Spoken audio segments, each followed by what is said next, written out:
Hi everyone, in today's video I'm gonna show to you how to use coins on AliExpress. So the first step is to go to AliExpress and then you have to go to your account and then simply click on my coins, and then here as you can see you'll receive free coins when you log in into your account every single day.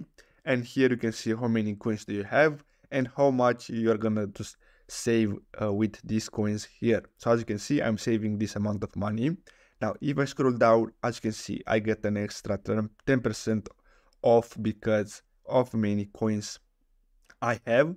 And if you want, you can discover more ways to earn coins, but you're gonna need the app, and only with the app you're gonna earn more coins.